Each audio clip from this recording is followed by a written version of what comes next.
Bonjour. Du coup, Bonjour. ravi de vous recevoir sur notre plateau et merci beaucoup de nous avoir invités à cet événement par la même occasion. Est-ce que vous pourriez vous présenter pour nos Alors, Claude téléspectateurs? Rossignol, je suis agriculteur dans le sud du département, sur la commune de Méreuil, au pied de la Sainte-Victoire. Voilà. C'est un paysage de Cézanne, mais c'est la plus belle montagne de France pour moi, la Sainte-Victoire. Compréhensible. Mais voilà, j'ai aussi été président de chambre d'agriculture départementale et régionale. Voilà. D'accord. Très bien. J'ai cru comprendre que vous étiez aussi à l'origine de l'événement auquel nous nous trouvons aujourd'hui. Oui, on avait fait ça en partenariat bien sûr avec le département et la métropole. Le concept, c'était d'une part de faire connaître au public notre agriculture, Mhm. mais aussi on était un peu en période bashing, vous avez entendu bien sûr Oui. parler de ça, où l'agriculture était un peu montrée du doigt sur certains points. Et certains points, c'était justement pour montrer notre travail qu'on faisait. Vous avez des pôles oraux, le pôle environnement, différents pôles, le travail qu'on fait et bien sûr la qualité de notre agriculture. Mais bien sûr, c'est dans la communication à travers la population. Et vous l'avez vu aujourd'hui aussi, au travers ce qui est la base de la population, c'est-à-dire nos enfants. Voilà, le Oui. public des écoles, c'est la base de tout. Oui, en effet. Alors, pour ceux qui regarderont la vidéo par la suite, il faut savoir qu'effectivement, on a eu l'occasion de faire le tour de l'événement et il y a effectivement beaucoup de classes, beaucoup d'enfants, Voilà. beaucoup de voyages scolaires, je pense. Ça doit Voilà, être ça. on a prévu le vendredi, en fait c'est professionnel, mais c'est aussi réservé aux écoles du département. Après d'autres s'ils veulent venir, mais surtout aux écoles du département. Et je trouve que voilà, le concept est important, comme je vous disais tout à l'heure, parce qu'on se rend compte, dans le public aussi, mais chez les enfants, bon, on a perdu la notion de saison, on a perdu la Mhm. notion de quand arrivent les produits. Et souvent, au travers des enfants, on peut bien sûr éduquer les enfants et leur faire revoir ce qui était, mais au travers de ça, excusez-moi l'expression, mais d'éduquer un peu les parents aussi.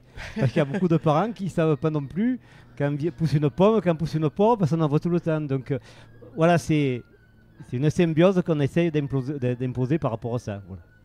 Je vois, je vois. Du coup, j'imagine qu'effectivement, le manger de saison, le cultiver de saison, ça doit être un des éléments importants qui doit être évoqué durant cet événement dans différents des stands. Oui, il y a le cultif de saison, bien sûr, parce que on le voit, je veux dire, maintenant sur les étals, quand on va sur les marchés, on voit des pommes, des poires toute l'année, comme dans les supermarchés, on voit des fraises, des tomates toute l'année.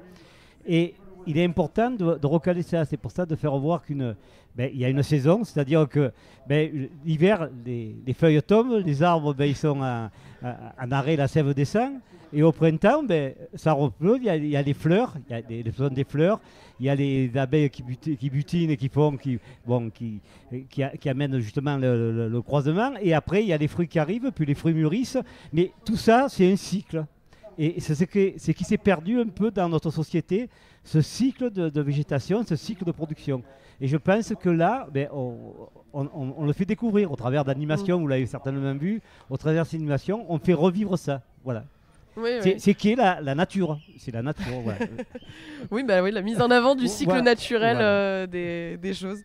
Du coup, je me pose la question, du coup, par la même occasion, est-ce que ça veut dire que la date, la période durant laquelle se passe l'événement est aussi choisie vis-à-vis de ce genre de cycle, vu qu'on sait que là, on est en début d'été, donc au final, on est aux récoltes d'une bonne partie Bon, de culture. bien sûr, on a choisi parce que vous avez vu, il y a un marché de producteurs aussi Oui. qui ont mis en avant leurs produits. Donc, on a choisi la date, bien sûr, la date à cette saison où il y a des fraises, où il y a les courgettes, les premières tomates, de l'ail, tous les produits maraîchage qui existent, d'arboriculture aussi. Je pense que voilà, la saison est bien choisie aussi. Et on a choisi cette saison parce que, je le dis aussi, on est un département, on est le second département producteur en production au vin de France, c'est-à-dire des moutons, tout ça. Et je pense qu'aussi, on est dans l'accro, le pays de la transhumance. Donc c'est pareil, c'est avant que les bêtes partent en transhumance, mais là aussi, expliquer aux enfants aussi et aux gens que les bêtes, ici, quand c'est sec, ils partent en montagne pour aller paître en montagne. Voilà, c'est expliquer ce chemin de la transhumance qui était à l'époque. Et c'est tout quelque chose qu'il faut refaire découvrir. Super, donc une belle mise en avant. Une belle mise en avant. Mais aussi, mettre en avant aussi, parce que il est important ça pour que le public le sache. on est un département où on a mis en avant nos signes officiels de qualité. C'est-à-dire on a un département, un des premiers départements bio de France. Je vois, ouais. On est un premier département en signe de qualité avec nos AOP, nos AOC, vous avez vu un bain. On a même la seule AOP Foin de Croc. Bon, alors je ne dirais pas vos auditeurs qui mangent du foin de croc, mais ça veut dire que notre village au vin mange quand même du foin de qualité. Voilà. Donc tout ça c'est un concept, c'est notre métier, c'est notre passion. Et le métier d'agriculteur, c'est un métier difficile.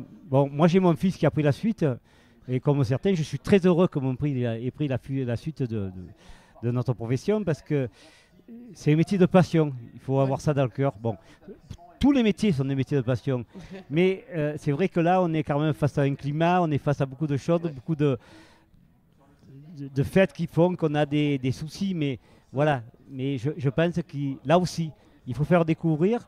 Et nos agriculteurs qui sont là, quand ils vendent vos produits, le produit qui sont là, je ne sais pas si vous avez rencontré, mais en même temps, ils vous parlent de leur métier. Oui, voilà. Oui, tout à fait. Ça veut dire que vous goûtez le produit, mais vous savez, vous pouvez discuter comment il a été produit, comment il est fait, comment, voilà, c'est tout un partage, voilà, c'est quelque chose qu'on n'aurait en effet pas. Imaginons, je vais donner un exemple, c'est quelque chose qu'on n'aurait définitivement pas en allant simplement en grande surface, aller acheter un produit directement dans un rayon, c'est définitivement pas le même contexte, et puis surtout, effectivement, il n'y a pas cette notion de partage de culture et de... et de transmission. Et du coup, justement, j'allais dire, en parlant de transmission, nous, on a la chance d'être dans un espace qui est dédié aux formations. Oui. Je vois aussi qu'effectivement, du coup, c'est aussi un événement qui peut permettre de mettre en avant le domaine de l'emploi et le domaine de savoir justement qu'il existe plein de formations pour exercer des métiers dans le domaine de l'agriculture. Est-ce que vous pouvez nous en dire un peu plus ? Oui, parce que le métier d'agriculteur, quelqu'un qui voit de loin, on voit l'agriculteur... plié sous le soleil, en train de ramasser ses salades, mais c'est un métier qui a un perpétuel bouleversement, c'est-à-dire qu'on évolue tout le temps. D'une part par rapport à la mécanisation, parce que maintenant, si vous regardez les tracteurs, c'est tout géré par des ordinateurs.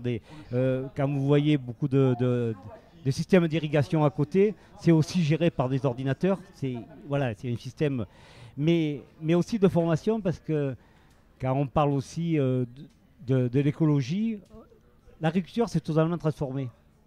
C'est vrai qu'il y a eu, pendant les fameux trentenaires après la guerre, qu'on nous a demandé de produire pour nourrir la population. Maintenant, il y a un autre concept, c'est aussi de nourrir la population, mais avec de la qualité. Et nos méthodes ont changé. C'est pour ça qu'il est important dans les lycées agricoles, mais aussi dans les centres de formation, mais dans la formation continue aussi, pour former nos salariés, de former sur le nouveau métier d'agriculteur.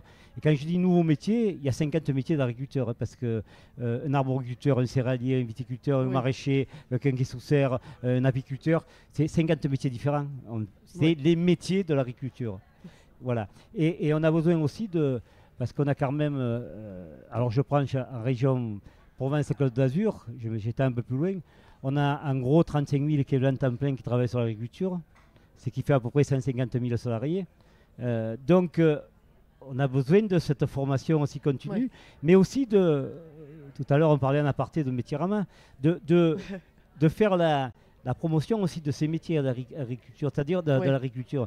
C'est-à-dire que c'est un métier, on peut attaquer à la base, mais aussi terminer chef de culture, il y a aussi une progression dans ces métiers-là. Oui. Voilà, donc c'est des métiers qu'il ne faut pas renicher, aller dans ces métiers-là. C'est vrai que trouver un chauffeur de tracteur à l'actuel, c'est compliqué, mais c'est aussi plaisant que de faire autre chose. Voilà. Eh bien écoutez, c'est un super beau message à passer, notamment on invite les personnes qui seraient intéressées, qui regarderont la vidéo par la suite, à se renseigner, à regarder les formations, à potentiellement aller regarder les organismes qui organisent ce genre d'événements pour se renseigner sur les formations, les emplois, les demandes d'emploi, les secteurs, les métiers en particulier qui peuvent être exercés, parce qu'effectivement il y a beaucoup de diversité et il y a beaucoup de passion. Et puis je tiens à dire, c'est pas un métier réservé aux hommes. Bien loin de là. D'ailleurs, en agriculture, il y a 30% de femmes qui s'installent en agriculture comme chef d'exploitation, mais on a beaucoup de salariés. Moi, sur mon exploitation avec mon fils, l'été, on a deux femmes qui taillent, enfin, deux personnes féminines qui taillent des vignes. Je veux dire, c'est pas un métier réservé aux hommes, parce que maintenant, on a des sécateurs électriques, il y a moins de fatigue. Bien sûr, c'est toujours fatigant, bien sûr, mais vous savez, je dis, j'étais aussi président de chambre, quand on est derrière un bureau pendant toute la journée, c'est pas la même fatigue. Mais Oui. moi, des fois, je le trouve encore plus fatigant. Mais bon, ça, c'est... Mais non, mais du coup, c'est en effet, idem, un très bon message à faire passer, que les barrières du genre, on va dire, ne sont Voilà. pas, ne sont plus tant que ça, en fait, des barrières Oui. dans un secteur comme l'agriculture aujourd'hui. Je vais me permettre de regarder l'heure. On peut se permettre de faire des coupures. Hop. Oui, il me reste 11 minutes, c'est ça. C'était juste pour vérifier le temps qui nous restait pour la plupart des questions. Et du coup, je voulais revenir potentiellement sur le sujet dont on parlait avant, la qualité du produit et l'écologie, vu qu'effectivement, vous en aviez beaucoup parlé là précédemment pendant l'interview. Au final, la qualité du produit et sa provenance et sa culture, ça devient quelque chose de central à faire passer comme message dans ce genre d'événement. Qu'est-ce que... pour vous, qu'est-ce que justement, comment arriver à mettre en avant ce gage de qualité en face des gens? Comment expliquer aux gens justement comment mieux consommer? Comment juger de la qualité d'un produit? Comment au final l'AOP, le bio, ça impacte les produits finis? Et puis surtout comment le montrer au grand public? Comment leur faire passer le message? Disons, on a quand même des normes en France qui sont draconiennes par rapport à d'autres pays. Déjà d'autres pays européens, et je ne parle pas des pays du monde entier ou de l'hémisphère sud. C'est-à-dire que même dans les produits non bio, les produits employés sont de très loin, parce qu'il y a beaucoup de produits qui sont interdits en France et qui sont autorisés ailleurs. Donc déjà, acheter des produits français, c'est déjà un signe de qualité, quel qu'il soit. Déjà, c'est là un signe de qualité. Les produits bio, alors là c'est pareil, les produits bio français. Parce que si vous achetez des produits bio qui viennent de l'hémisphère sud, il vaut mieux acheter un produit non bio français. C'est clair et net, parce que là, voilà. Mais dire par là que aussi, maintenant le souci aussi du consommateur, c'est de savoir, comme je disais tout à l'heure, d'avoir l'explication de la production, de savoir d'où ça vient. Ouais. Voilà, d'avoir un cahier des charges par rapport à... Et nous, on a beaucoup de production. Je prends, on a sur le vin, on avait une production nutrition méditerranéenne, voilà. Et on a un cahier des charges strict en disant, il y a tel ou tel produit qui sont employés, ou tel produit sont interdits, comme dans le bio. Voilà, c'est des cahiers de charges. Et la mère qui achète pour ses enfants, qui va faire manger ses petits, elle a besoin de savoir ça. Voilà. Oui, tout à fait. Et pourtant, il faut développer ça. Après, il est vrai qu'aussi, il y a une question de prix. Parce que quand on va sur du bio, c'est les produits un peu plus de qualité, ça coûte un peu plus cher à produire. Et malheureusement, je dis malheureusement, on est encore dans une région où il y a beaucoup de populations qui n'ont peut-être pas les moyens de se payer des produits de qualité. Et ça, c'est regrettable. Parce que malheureusement, on le voit avec l'inflation et en plus, ça veut dire qu'il y a beaucoup de publics qui regardent en premier lieu le prix. Et ça, il faudrait qu'on arrive justement, globalement, à que tout le monde puisse accéder à ces produits de qualité. Oui, c'est vrai. J'allais dire, c'est justement... moi-même, j'avais eu l'occasion de regarder à une statistique qui avait été publiée hier, d'ailleurs, sur l'agence du bio, je crois, qui disait que malheureusement, cette année, notamment avec l'inflation, il y a 6% de moins d'achats du bio sur toute l'année. C'est effarant. Déjà l'année dernière, alors il y a des producteurs, malheureusement en bio, qui se sont arrêtés, parce que, surtout, on a eu une crise en tomates bio, en pommes bio, parce que les producteurs alors je vous l'ai dit tout à l'heure, produire bio ça coûte un peu plus cher parce qu'il y a un peu plus de mécanisation, il y a un peu moins, et ils vendaient au même prix que conventionnel, et souvent ils vendaient en dessous pour pouvoir vendre conventionnel. C'est-à-dire que le producteur s'y retrouve plus. Donc quelque part, il y a des gens qui s'arrêtent, et comme vous l'avez dit, 6% de consommation en bio. Alors il y a eu un élan, mais le problème c'est que Et on est tous peut-être un peu coupables là-dessus. Quand je dis coupable, c'est entre guillemets, entre parenthèses. On a poussé le bio. On a poussé des producteurs, nous, en tant que chambre d'agriculture aussi, à se lancer dans le bio. Mais on n'a pas fait, si vous voulez, d'études de marché pour savoir, quelques temps après, comment ça allait tomber. Et là, maintenant, il y a trop de production par rapport, vous savez, le marché, c'est vite fait, il suffit qu'il y ait un peu plus, tout s'écrase, et voilà. Donc il faudra peut-être un peu rectifier, rééquilibrer. Et bon, et après, l'inflation, ni vous ni moi ne sommes acteurs de l'inflation, donc là... Non, mais c'est effectivement intéressant à savoir parce que du coup, c'est une évolution d'un secteur qui est primordial. Et effectivement, là, de toute façon, quand on parle de l'agriculture, on parle de quelque chose qui est central à nos vies. Donc, après, vous savez, maintenant, il y a des... moi, je sais que je prends sur mon situation, on n'est pas en bio, on est HVE, haute valeur environnementale. Ouais. Mais c'est vrai que la limite entre le bio et le HVE, souvent, c'est pas un précipice. Hein. Voilà, il n'y a pas beaucoup de différence parce qu'on n'emploie plus de pesticides, on n'emploie plus de désherbants, mais il y a quand même des produits qui sont autorisés en bio, qui ne sont pas autorisés là, donc on a quand même tout un panel. En fait, des produits français ou des produits régionaux qui sont, comme puis-je dire, qui ne sont pas bons pour la santé, ça n'existe plus. Voilà. Donc au final, produire local, c'est produire du bon, c'est produire de la qualité. Voilà. Idem. Et puis bon... Il y a quand même, on parle toujours du carbone. Voilà. En effet. Donc là aussi, faire revenir, quand on a des...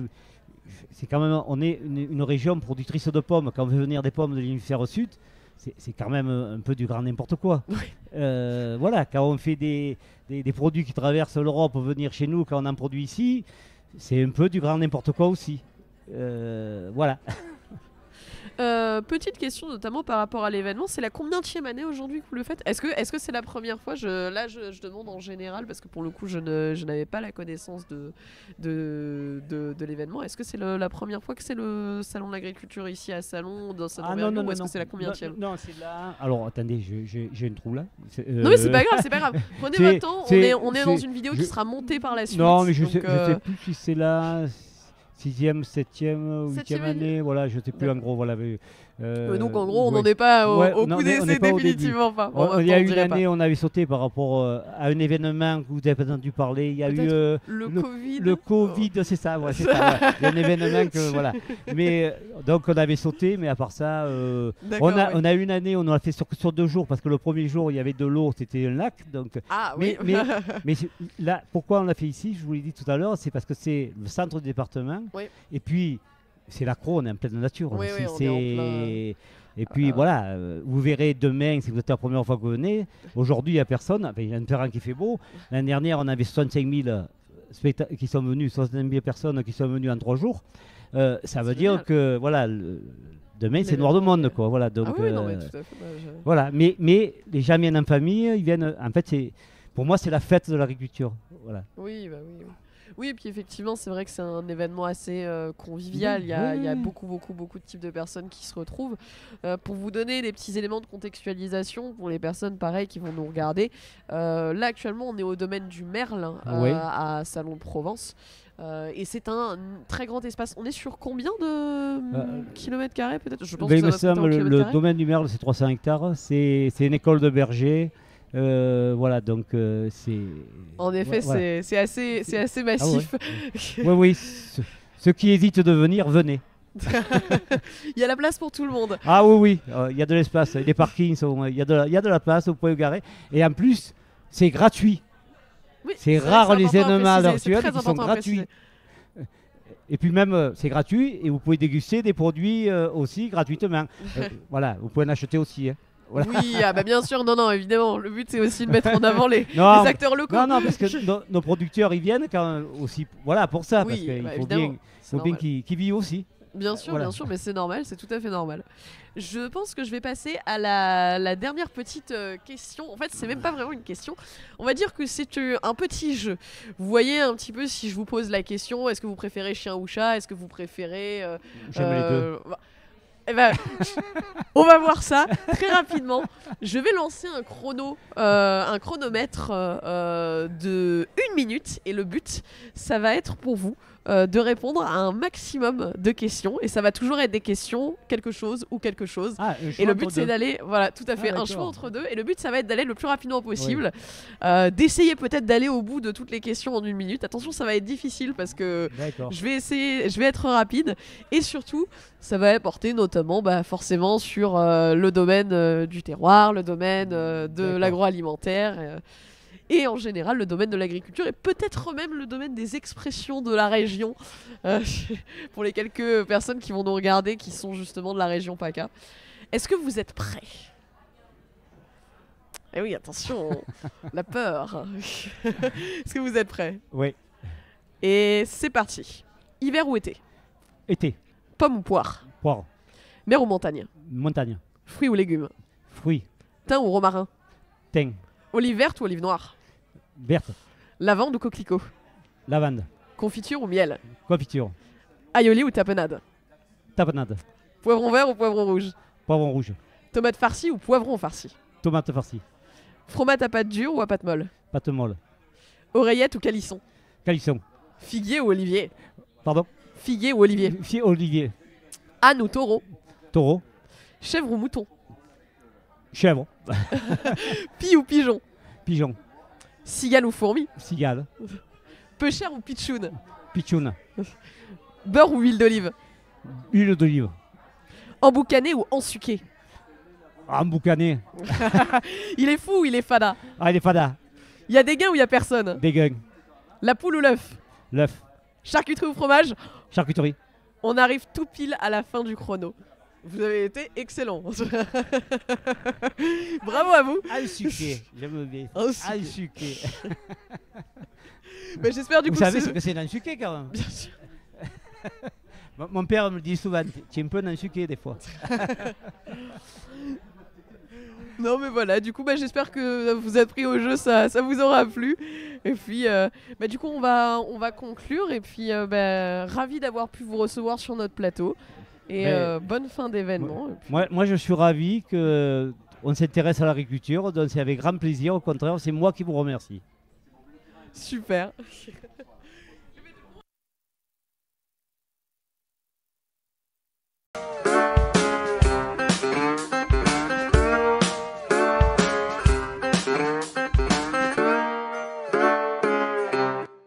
Du coup, je vais vous demander si c'est possible de vous représenter. Très bien, alors bonjour. Donc, je suis Ingrid Fourcade, DRH chez Sodexo. Je suis chez Sodexo depuis 2010 et j'ai toujours évolué dans la fonction RH au sein de l'entreprise. Super. Est-ce que vous pourriez présenter justement un petit peu Sodexo pour les personnes qui regarderaient notre vidéo et qui ne connaîtraient pas directement l'entreprise? Oui, vous avez raison parce que souvent on connaît Sodexo mais on nous connaît moins en termes d'employeurs et surtout la diversité de nos métiers. Alors dans l'entreprise, il faut savoir qu'il y a plus de 200 métiers qui sont représentés. Alors bien entendu, la restauration reste notre cœur de métier, mais également nous avons les métiers de l'hôtellerie, de la propreté, du bio-nettoyage, de la maintenance, de l'accueil et puis forcément nous avons aussi toutes les fonctions support et managériales qui accompagnent les équipes sur site. Si vous voulez quelques exemples, notamment sur les postes pour lesquels on recrute aujourd'hui sur le territoire, nous avons une 50aine de postes à pourvoir sur des métiers de cuisine, donc des cuisiniers, des chefs de cuisine, des responsables de site, mais également des employés de restauration. Et pour information, sur la région, nous comptons plus de 2500 salariés et un peu plus de 1000 salariés dans les Bouches-du-Rhône. D'accord. Voilà. Oui, en effet, ça fait pas mal de beau monde. Effectivement. Et le but, c'est de ce que j'en comprends, du coup, effectivement, c'est de recruter aussi pas mal de beau monde, une 50aine de personnes là, une 50aine de postes à pourvoir. Donc, du coup, là, vous êtes présent au Salon de l'Agriculture de Salon pour mettre en avant tout ce secteur et votre entreprise, et justement de potentiellement recruter des personnes par la même occasion qui s'intéressent déjà au domaine agroalimentaire. Oui, en effet, nous sommes présents sur le Salon de l'Agriculture parce que nous avons des partenariats anciens avec des agriculteurs locaux. C'est dans l'ADN de l'entreprise que de travailler avec des producteurs, des éleveurs en territoire. Et c'est aussi l'occasion pour nous, comme je vous le disais, de faire connaître davantage nos métiers et la diversité finalement de nos environnements, puisqu'on peut travailler autant dans un hôpital que dans une entreprise, que dans une école, que dans des infrastructures sportives. Par exemple, j'ai en tête le vélodrome. Et ce n'est pas forcément connu de tous, tout comme la réalité des métiers et la diversité des métiers qu'on peut avoir dans notre entreprise. Oui, en effet. J'allais dire petite question bête. Est-ce que par exemple vous avez un métier qui vous vient en tête que vous savez qui n'est pas généralement médiatisé et qui fait partie par exemple du secteur que votre entreprise englobe? Un emploi qui serait absolument pas connu et que nous aurions chez nous. Il me semble que peut-être il n'est pas très connu que nous sommes un gros employeur de diététiciens et diététiciennes. D'accord. Et l'entreprise, en fait, est un employeur, Sodexo est un employeur important de diététiciens, puisqu'on sait, notamment dans nos activités, qu'il y a un vrai travail de sensibilisation au bien manger, à l'alimentation, à l'hygiène, à l'équilibre alimentaire. Et donc, on a des équipes importantes dans ce métier-là, et je ne suis pas certaine que ce soit connu. Oui, non, en effet, c'est intéressant, notamment parce qu'au final, là, on parle du secteur en général de la restauration. Et au final, arriver à lier ça au domaine de la diététique et donc du bien manger par la même occasion, c'est pas forcément un lien évident. Mais c'est super intéressant. Et du coup, tout justement, parlons de l'événement. Comment ça se passe jusqu'ici Comment est-ce que vous vivez cette présence au Salon de l'Agriculture Alors, ça se passe plutôt bien pour nous et pour nos équipes. Nos équipes sont d'ailleurs ravies d'être ici, puisque ça nous permet d'avoir un accès au grand public, ce qui nous arrive rarement, en tout cas dans cette configuration-là, et d'être en présence de nos partenaires locaux, avec des agriculteurs, des éleveurs. J'étais avec Clarisse, qui est des riz de Camargue, avec qui on travaille depuis plus d'une dizaine d'années. Et donc, en fait, nous animons un stand Sodexo, mais avec nos partenaires locaux. Et on fait des ateliers sympathiques à destination des enfants. Donc, je recommande notre stand, notamment si vous venez en famille. Oui, en effet, je pense qu'on continuera d'en parler tout au long de cette vidéo, du fait qu'il s'agit en effet d'un événement assez familial. Il y a beaucoup d'enfants, beaucoup de familles, beaucoup de classes. Voilà, c'est l'occasion d'expliquer qui nous sommes et de faire déguster aussi certains plats, notamment locaux, puisqu'aujourd'hui, on pouvait faire déguster, je crois, une gardienne de taureau avec du riz camarguais. D'accord, délicieux. Délicieux, ça me donnerait l'eau à la bouche. Mais non, mais du coup, au final, une présence aussi de partenaires, de partenaires directement de l'entreprise juste à côté de vos stands, c'est vachement intéressant ça. Au final, qui est-ce que justement, pour donner potentiellement une idée des partenaires que Sodexo peut avoir, qui est-ce que vous avez à côté de vos stands, avec qui est-ce que vous collaborez dans le cadre de Alors en de tout ce cas salon là, cet après-midi, nous avons sur le stand donc le riz de Camargue et la coopérative Univers, que j'ai en tête. Et effectivement, tout au long du salon, nous allons avoir différents partenaires qui vont venir animer le stand à nos côtés. D'accord, donc plusieurs partenaires locaux. Super. Bien écoutez, j'allais dire, on peut peut-être passer à la limite à la partie RH. Je suppose que du coup, vous avez dû voir pas mal de personnes différentes et de parcours différents passer directement dans votre entreprise en entretien ou même qui ont été engagés. Est-ce que vous avez une anecdote, un parcours potentiellement à nous partager, que ce soit vous ou que ce soit quelqu'un d'autre que vous avez eu l'occasion de côtoyer au sein de l'entreprise, qui aurait une histoire intéressante à raconter parce qu'au final, c'est tellement de dire, il y en a différent. beaucoup, oui, voilà. vu le nombre de salariés que nous comptons. Si je devais en relever Ça peut en être plusieurs. Eh bien, en si fait, jamais. j'ai une anecdote Alors pour les, avec Samia qui m'accompagne. voilà, qui est juste à côté Voilà, de qui nous est en juste à fait. côté. Donc en fait, comme je vous le disais en préambule, on est dans un environnement qui change. On parle beaucoup de pénurie de talents, notamment dans les métiers de service. On parle d'aspiration qui change, le travail qui est plus vraiment au centre de la vie des personnes qui recherchent plus l'épanouissement personnel. Le travail peut y concourir si on apprend, si on est dans un environnement où on se sent bien, on se sent respecté, reconnu et qu'on peut évoluer.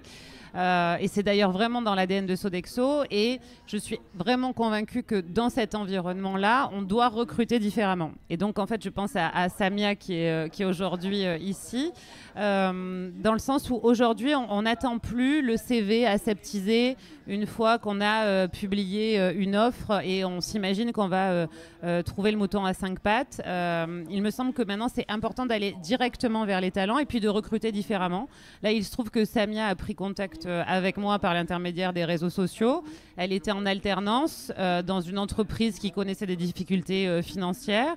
Elle a osé, elle avait une audace et un dynamisme qui transpiraient dans le cadre de nos échanges. Finalement, on a discuté par le biais des réseaux sociaux. Elle est aujourd'hui dans l'entreprise et elle finit finalement son cursus en apprentissage chez nous. Donc voilà mon anecdote. Bah non, mais bravo, mais c'est un super partage et puis c'est intéressant. Notamment parce qu'effectivement, j'allais dire, pour rentrer un peu dans les clichés, c'est vrai que le domaine des ressources humaines et du recrutement, surtout dans des grosses entreprises, on a un peu cette idée, je pense, très fermée que, effectivement, comme vous le disiez, beaucoup d'entreprises se basent sur un CV très particulier avec des critères très établis et parfois chercheraient peut-être même le mouton à 5 pattes pour parfaitement correspondre à tous ces critères.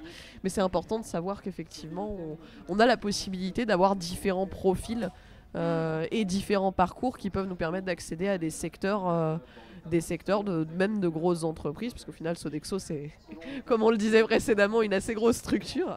Ouais, et puis on s'adresse, j'ai l'impression particulièrement à des jeunes aujourd'hui, et ce qui est important, c'est on a bien conscience, nous, entreprises, que le monde a changé, qu'on doit se remettre en question, qu'on doit recruter différemment.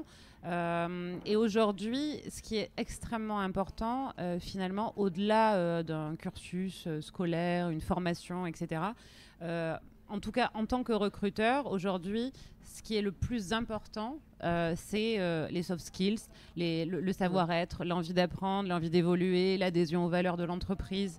Et après, j'ai envie de dire, à l'entreprise, quand on parle de responsabilité d'entreprise, la première des responsabilités, c'est de développer ses talents, de les faire grandir.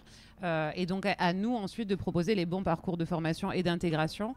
Mais dès lors qu'on a envie, j'ai envie de dire, on a fait une grosse partie du chemin et c'est important d'oser finalement pour les talents et d'avoir confiance en eux et d'aller au contact. À nous aussi d'aller plus directement vers les candidats, mais aux candidats d'avoir plus confiance et de contacter différemment les entreprises. D'accord. Bon, bah une belle mise en avant de l'idée de l'audace, d'aller faire le premier pas. Ce qui est effectivement un message très important, j'allais dire, pour les jeunes, vu qu'effectivement on est un média qui s'adresse directement à ce public, notamment ceux qui sont en mission locale. C'est vrai que c'est un sujet très, très particulier de se dire, d'aller oser voir les entreprises et d'aller oser se dire je n'ai pas forcément directement l'expérience ou le profil type qu'il faut, mais j'ose quand même venir. Est-ce que vous pensez que justement pour vous c'est une valeur qui est intrinsèque à votre manière de faire quand justement vous recrutez, quand vous analysez des profils et quand vous en arrivez justement à il y a tel nombre de postes à pouvoir, qui est-ce qui serait tenté, puis qui est-ce qui seraient les personnes les plus intéressantes pour ce poste. Mais j'allais dire pardon.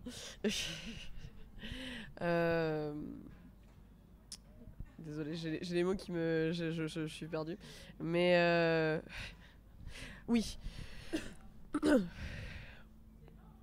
Est-ce que tout justement pour les postes dont on parle, par exemple les 50 postes à pourvoir que vous mettez en avant dans vos stands, est-ce que justement des profils types de personnes jeunes qui n'ont pas particulièrement d'expérience encore mais qui ont l'envie de se lancer et de prendre justement en expérience dans une entreprise dans l'agroalimentaire, est-ce que par exemple ce sont des postes que vous leur conseillerez d'aller auxquels vous leur conseillerez d'aller? En réalité, on propose différentes options. Aujourd'hui, on est en campagne de recrutement pour l'apprentissage et la prochaine rentrée scolaire. Donc là, on ne parle pas de jeunes qualifiés puisque par principe, ils cherchent à se former. Et on a mis en place un CFA des chefs, par exemple, puisqu'on sait que la restauration, c'est un métier qui a toujours connu des tensions sur le recrutement et qui est de plus en plus compliqué. Donc en fait, on s'engage à former par nous-mêmes ces jeunes-là, par l'intermédiaire d'un CFA, des chefs qui est en fait un CFA hors les murs. On travaille avec le lycée hôtelier Paseda de Marseille, le CFA des Pays d'Aix. L'objectif à l'issue, c'est qu'ils valident un CAP cuisine et que nous puissions les embaucher à l'issue. On a vraiment un objectif sur nos alternants. Les alternants qu'on recrute, on souhaite, en alternance bien sûr, on souhaite à minima recruter en CDI 50% d'entre eux. C'est vraiment une logique d'investissement sur l'avenir et sur les jeunes par le biais de l'alternance. Ensuite, pour les personnes qui souhaitent rejoindre Sodexo, qui n'ont pas particulièrement de qualification, nous avons des dispositifs de formation. Et effectivement, si vous avez envie de travailler dans la restauration, dans les services, le fait que vous ne soyez pas qualifié n'est pas nécessairement un problème, puisque nous pouvons vous intégrer dans des dispositifs de formation qui font que vous pouvez ensuite évoluer dans l'entreprise. J'ai en tête un parcours qui s'appelle Cuisinons ensemble, qui s'adresse à nos salariés, où pendant 4 mois, en fait, vous allez être tutoré par un salarié expérimenté qui est en cuisine, donc un chef de cuisine, et qui va vous donner en fait les clés pour tenir un poste en cuisine de façon autonome et être cuisinier ou cuisinière dans nos équipes, puisqu'on a aussi l'envie de féminiser nos équipes à tous les niveaux de l'entreprise. Décidément, on parle aussi beaucoup de la féminisation. On en avait parlé dans l'interview précédente de la féminisation de ce domaine-là. C'est vrai que le domaine des services, de l'agroalimentaire, même de la restauration, c'est un domaine dans lequel, au final, statistiquement, les femmes se retrouvent pas mal aujourd'hui. Ou est-ce que ça reste un domaine vers lequel il faut encourager la féminisation pour en arriver à des résultats plus probants? Alors, il me semble que c'est toujours nécessaire d'encourager la féminisation à tous les niveaux de l'entreprise. La restauration est clairement un environnement qui était historiquement masculin. En revanche, la mixité, promouvoir la diversité dans les équipes, c'est des initiatives qu'on a lancées déjà depuis quelques années chez Sodexo. Et on est très engagé effectivement à avoir des équipes diverses et forcément des femmes, puisque les femmes sont quand même la moitié de l'humanité, donc ce serait quand même assez incroyable de ne pas les avoir représentées dans notre entreprise.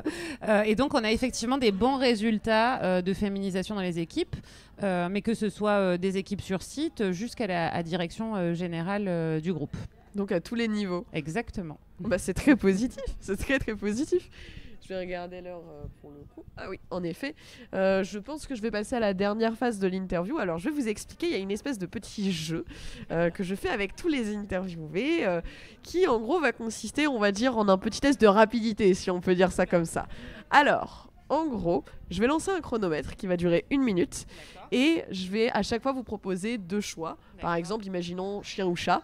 Et vous allez devoir me répondre votre choix, et je vais les enchaîner. Et le but, c'est que vous essayez de répondre à un maximum dans les 1 minute. Et potentiellement, peut-être, de battre les 1 minute, d'arriver à répondre à toutes les questions avant les 1 minute. Est-ce que vous êtes prête? Oui. Et c'est parti. Hiver ou été? Été. Pomme ou poire? Poire. Mer ou montagne? Mer. Fruits ou légumes? Fruits. Thym ou romarin? Thym. Olive verte ou olive noire? Olive verte. Lavande ou coquelicot? Lavande. Confiture ou miel? Miel. Aioli ou tapenade? Tapenade. Poivron vert ou poivron rouge? Poivron rouge. Tomate farcie ou poivron farci? Tomate farcie. Fromage à pâte dure ou à pâte molle? Pas être dur. Oreillette ou calisson?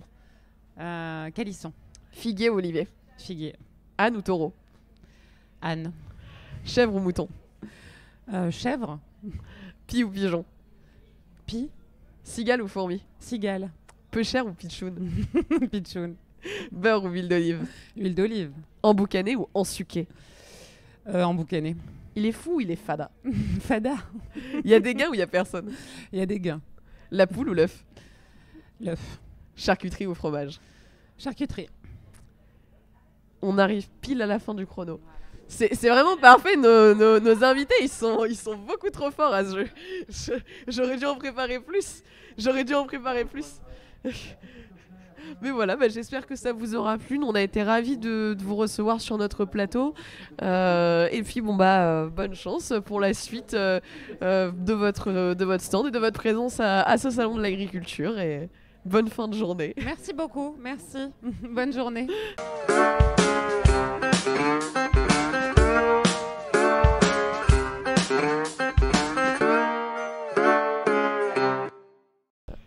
Bonjour. Bonjour. Bienvenue sur notre plateau. On est ravis de vous recevoir. Je suis ravi d'être là. Je vous remercie.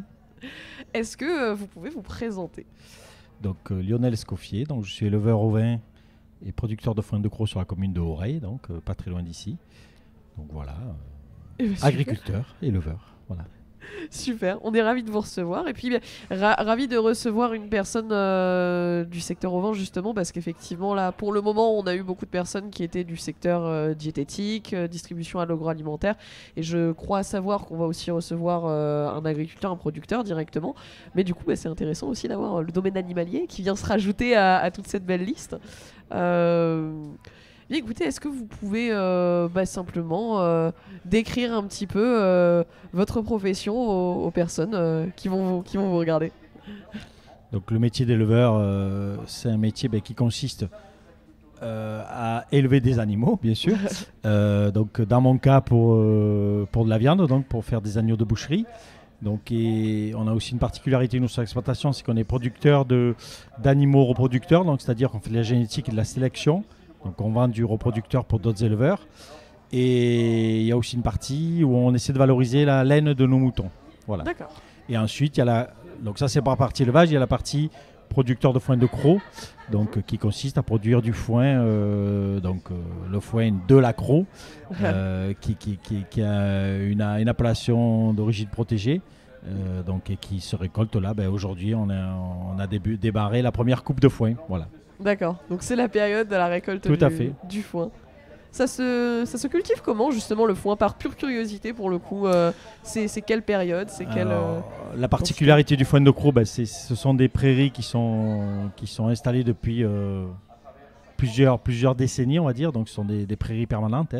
Et en fait, donc la production consiste, on va dire, à 3 coupes de foin. Donc une coupe de foin au mois de mai, une coupe de foin plutôt au mois de juillet, une coupe de foin fin août, début septembre, donc 3 coupes de foin dans l'année.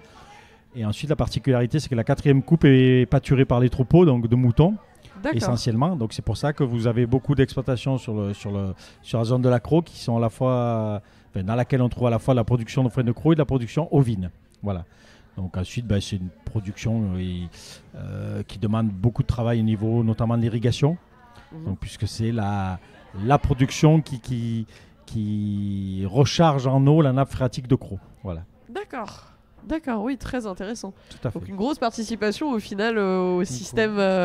Tout à fait, grosse participation à l'environnement et à la gestion de l'eau dans toute cette zone du sud de la France. Voilà, tout à fait.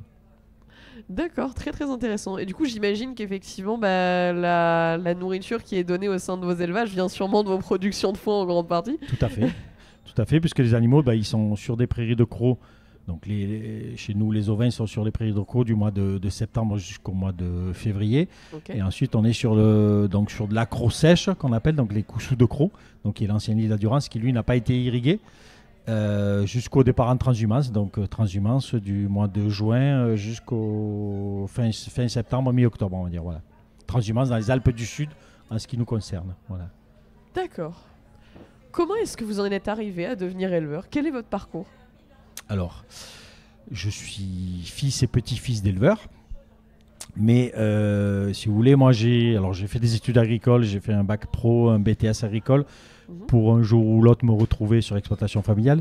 Mais j'ai voulu aller voir avant ce qui se passait un peu ailleurs. Bon, je ne suis pas allé bien loin, hein, mais je suis allé du côté de Aix-en-Provence, puisque j'étais technicien à la Chambre d'agriculture pendant 10 ans. D'accord. Où j'ai pu rencontrer d'autres agriculteurs et d'autres éleveurs, notamment dans le secteur du fromage de chèvre, puisque j'étais conseiller en élevage caprin. Donc, et ce qui m'a permis de me familiariser aussi et d'aller voir autre chose et peut-être de découvrir d'autres personnes et d'autres activités. Voilà, donc je trouve que là, tout ce que je conseille à tous les fils d'agriculteurs qui veulent s'installer sur les terres familiales, c'est d'aller voir ailleurs ce qui se passe. Parce que ça enrichit fortement la personnalité des gens. Voilà. Cultiver la diversité. Donc. Cultiver la diversité, tout à fait. Super. Bien tout justement, j'allais dire, si vous deviez trouver 3 mots pour décrire votre métier, vous diriez quoi? 3 adjectifs à la limite presque. Passionné. Ça, je pense que c'est... dans n'importe quel métier, il faut être passionné. Rigueur. Le troisième, j'allais dire astreinte. Astreinte. Ouais, parce que le travail avec l'élevage, enfin, le travail en élevage est quand même un travail d'astreinte, puisque il faut être là tous les jours. Après, moi j'ai la chance d'avoir une exploitation sur laquelle j'ai pu embaucher des salariés et qui me secondent, qui font plus que me seconder d'ailleurs.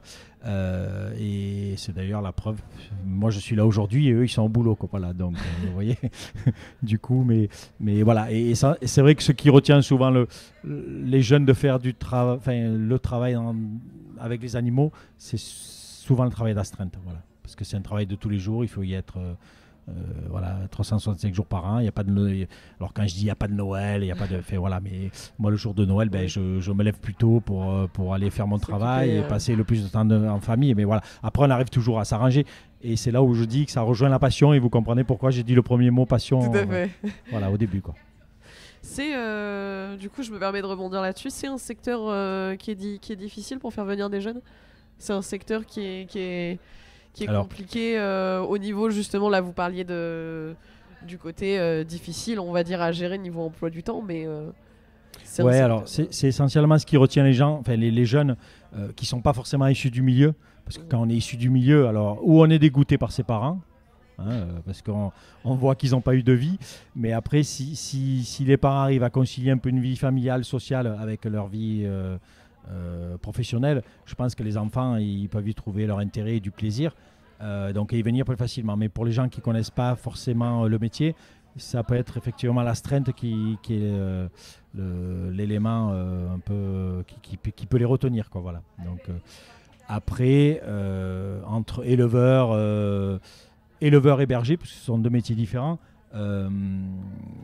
moi j'ai pas eu à souffrir d'un manque de main-d'œuvre sur mon exploitation, et chaque fois que j'ai eu besoin d'embaucher du monde, j'ai trouvé du personnel, quoi. Il n'y a pas de souci.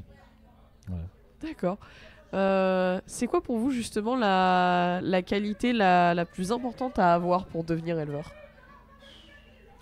Pour devenir éleveur, je dirais que... et c'est pas forcément que pour devenir éleveur, mais il faut être à l'écoute. Donc à l'écoute à la fois de ses animaux, parce que c'est les animaux, ils parlent pas, mais ils vous disent beaucoup de choses. Donc et pas que les chiens ni les chats, donc même les animaux de rente, comme on dit. Et quand on connaît bien ces animaux, on comprend vite quand il y a quelque chose qui va pas ou quand tout va bien, parce que ça va pas toujours mal. Donc voilà, être à l'écoute de ces animaux et pareil, avoir de la patience et pas forcément, notamment dans le cadre de l'élevage de la viande, pas forcément être en attente d'un retour rapide sur... Alors, investissement, c'est pas forcément le mot, mais sur ce que vous pouvez faire, vous n'avez pas forcément le retour immédiat. Voilà. Donc, d'accord. Du coup, ça rejoint la patience, quoi. Voilà. Oui, je vois tout à fait. Non, mais c'est très intéressant. J'allais dire, je vais peut-être revenir à la raison pour laquelle nous sommes ici. Là, on est au Salon de l'Agriculture. Qu'est-ce que vous venez faire directement au Salon de l'Agriculture? Alors, j'imagine que forcément, votre présence en tant qu'éleveur est logique, mais Qu'est-ce que vous faites directement sur votre stand quel est, Alors moi j'ai un stand, j'ai pas un stand à titre personnel par rapport à mon exploitation. D'accord. J'ai un stand à titre professionnel puisque je suis président d'une association qui s'appelle la Maison de la Transhumance, D'accord. donc qui est basée ici sur le domaine du Merle et qui est une association qui gravite autour de la transhumance et qui rayonne autant d'un point de vue économique, environnemental et culturel, donc autour de la transhumance. Donc nous on a un stand qui explique tout le travail qu'on peut faire tout au long de l'année, et aussi on a mis en place un sentier de grande randonnée, donc le GR69 Larouto, qui passe justement par le domaine du Merle, qui part de Arles, D'accord. qui va jusque dans le Piémont italien, donc 540 km Oui. de sentiers sur les anciens chemins de transhumance. Voilà. D'accord.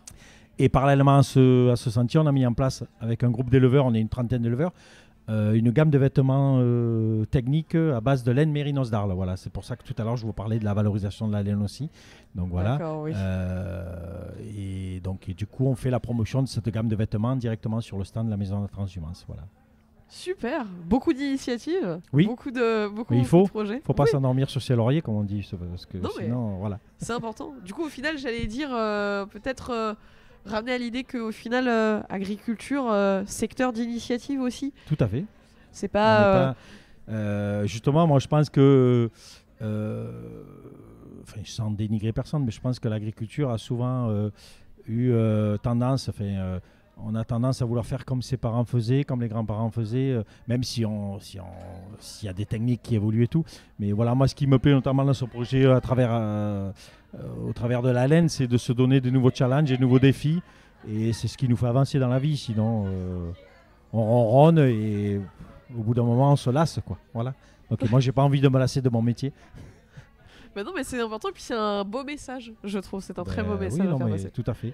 Il faut faire en sorte de trouver de nouvelles idées, de se donner des nouveaux challenges. Voilà. Super.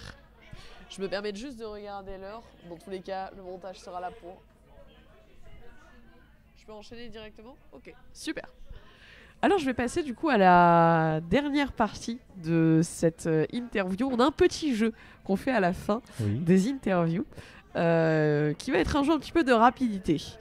Je vais vous donner à chaque fois deux propositions typées chien ou chat par exemple. Vous me donnez celle qui vous parle le plus et le but c'est de répondre à un maximum en 1 minute. D'accord. Sans argumenter. Sans argumenter. Ok. C'est un choix très très très direct. Bon normalement On a réussi, c'est ça. normalement Il y a quelque chose à gagner à la fin. j'aurais bien aimé un voyage. Un voyage, J'aurais bien aimé que ce soit un voyage, Gauthier. Faites attention parce que moi j'aime bien les voyages et du coup, non mais c'est un message pour les jeunes. Moi je suis donc chef d'entreprise puisque je considère une exploitation agricole comme une entreprise, mais je m'octroie une semaine de vacances l'hiver, une semaine de vacances l'été et éventuellement 2 ou 3 semaines de vacances à l'intersaison. Voilà. Donc là j'arrive de 2 semaines de vacances, vous voyez, donc, et je sais que je vais repartir au mois de septembre une semaine et je vais repartir au mois de janvier une semaine. Enfin voilà. Et c'est ça aussi pour couper l'astreinte et se donner d'autres horizons, c'est bien de pouvoir s'aérer l'esprit. Voilà. Même si on est agriculteur et qu'on adore le métier qu'on fait et qu'on est toujours dehors. Et voilà. Donc, Pouvoir partir un petit peu, s'évader, fait, tout à se fait. poser. se retrouver. Et bien du coup, sur ces belles paroles, Oui. le petit défi, la petite épreuve va commencer. Vous êtes prêts? Oui. Super. Et c'est parti. Hiver ou été? Été. Pomme ou poire? Pommes. Mer ou montagne? Montagne. Fruits ou légumes? Légumes. Thym ou romarin? Thym. Olive verte ou olive noire? Noir. Lavande ou coquelicot? Lavande. Confiture ou miel? Confiture. Aioli ou tapenade? Aioli. Poivron vert ou poivron rouge? Poivron rouge. Tomate farcie ou poivron farci? Tomate farcie. Fromage à pâte dure ou à pâte molle? Pâte molle. Oreillette ou calisson? Oreillette. Figuier ou olivier? Olivier. Âne ou taureau? Âne. Chèvre ou mouton? Mouton. Pie ou pigeon? Pie ou pigeon. Pie ou pigeon? Pigeon. Cigale ou fourmi? Cigale.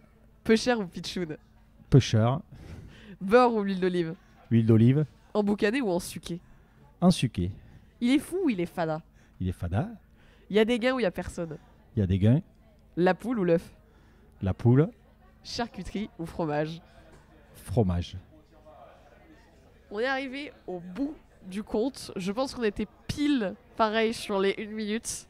C'est fou. Tout le monde est beaucoup trop rapide. Tout le monde est beaucoup trop rapide. Ouais, Tout le d'accord. monde est beaucoup trop rapide.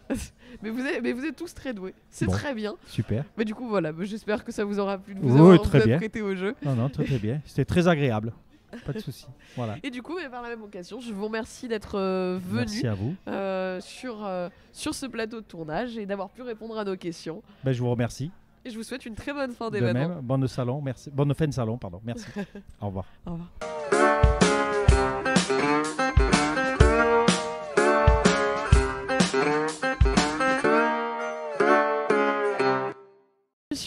Sur notre plateau, ravi de vous recevoir à l'occasion de ce salon de l'agriculture à Salon. Bonjour Juliette.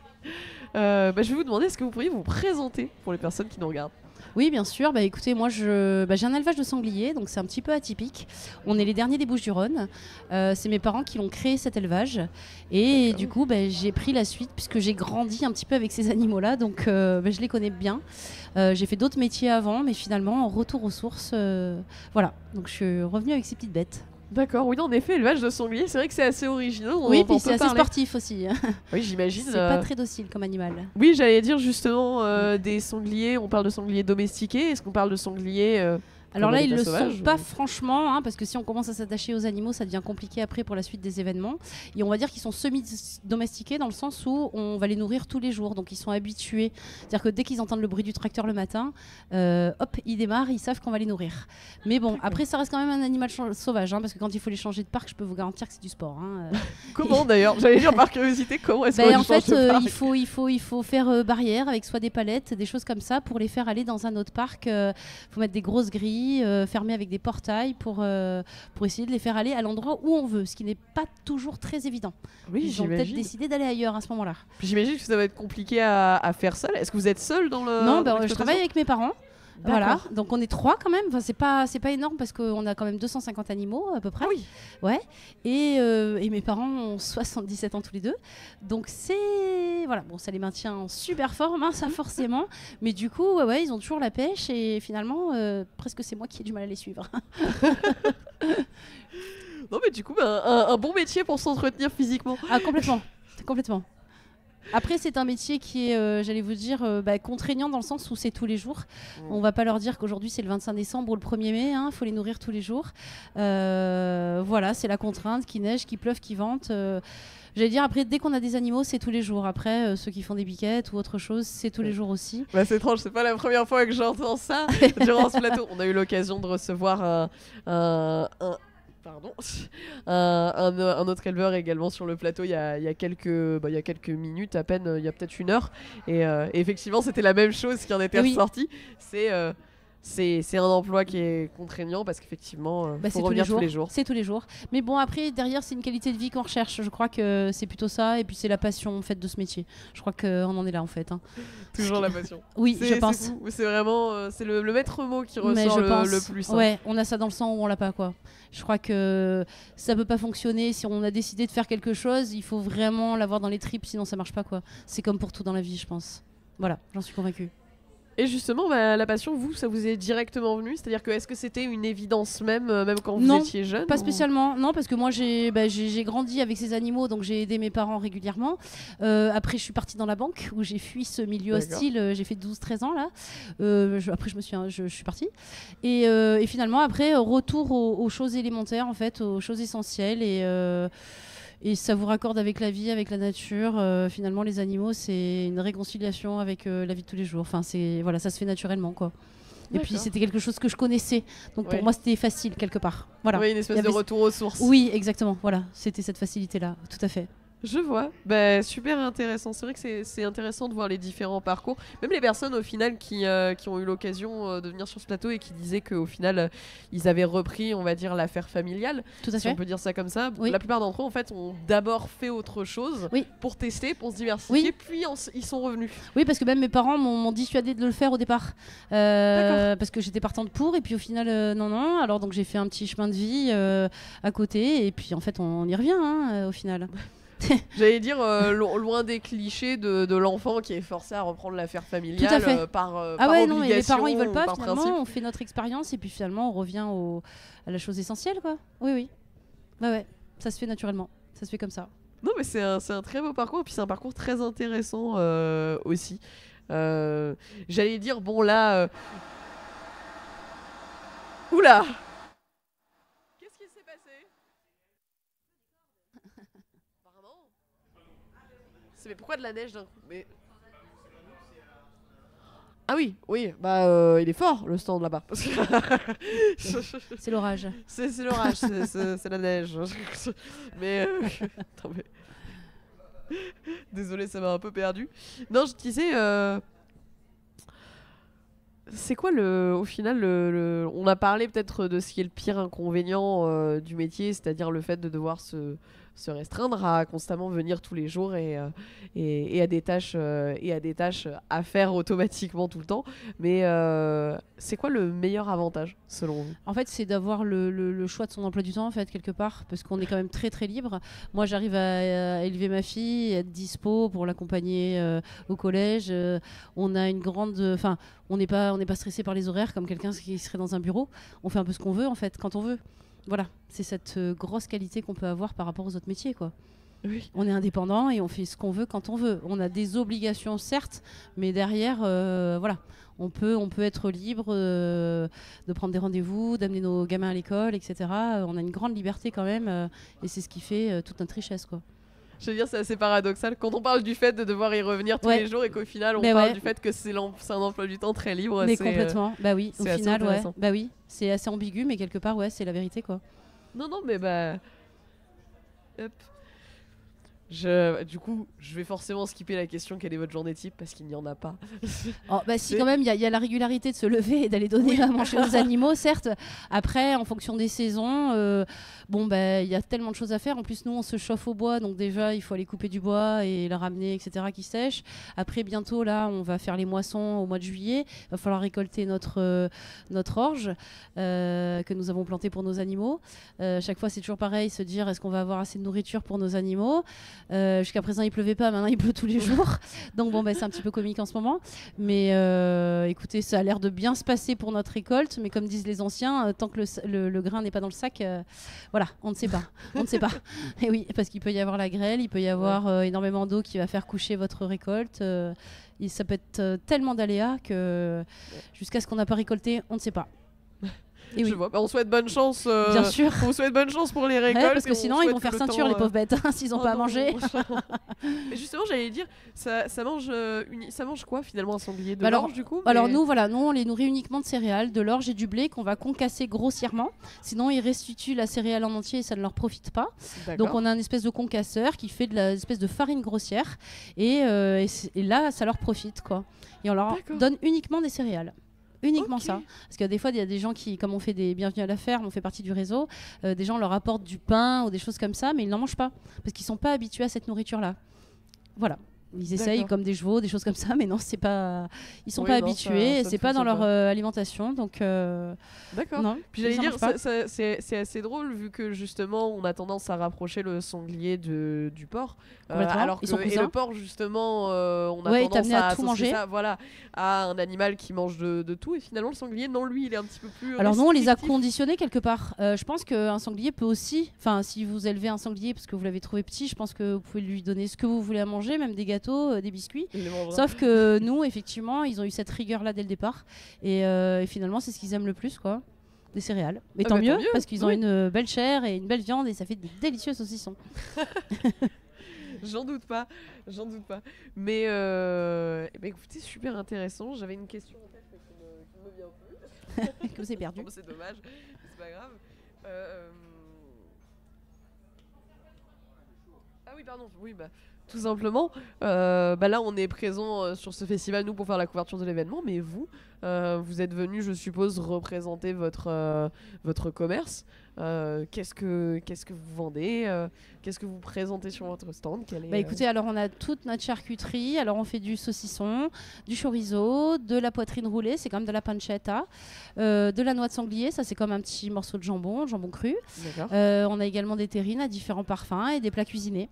Voilà, donc on a un petit panel de bonnes petites choses. On a toujours quelque chose qui plaît à quelqu'un de toute façon.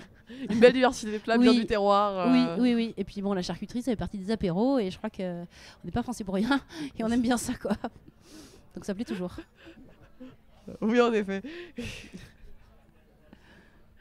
Et j'allais dire,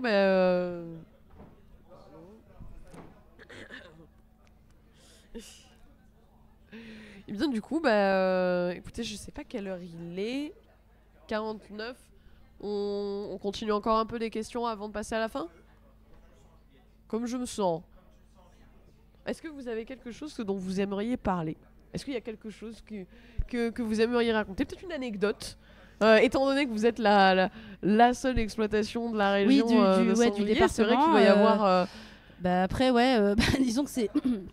un animal qui est pas évident, mais en même temps il y a des femelles qui sont adorables. Il y en a une par exemple, si elle a pas son petit câlin tous les matins, il faut qu'on la caresse. Là elle vient de mettre bas, elle a fait 6 petits, donc on s'est dit est-ce qu'on va pouvoir encore l'approcher avec ses petits? Et oui, on continue toujours à lui faire une petite caresse le matin, à lui gratouiller les oreilles. Et la dernière fois on l'a gratté l'oreille, elle s'est mise par terre, elle s'est couchée et on lui a gratté le ventre, elle était au top, elle était aux anges, quoi. Donc voilà, c'est des moments comme ça que personne ne peut vivre et c'est merveilleux, quoi. Et on leur parle et ils nous écoutent et il y a beaucoup de tendresse et d'affection avec ces animaux, quoi.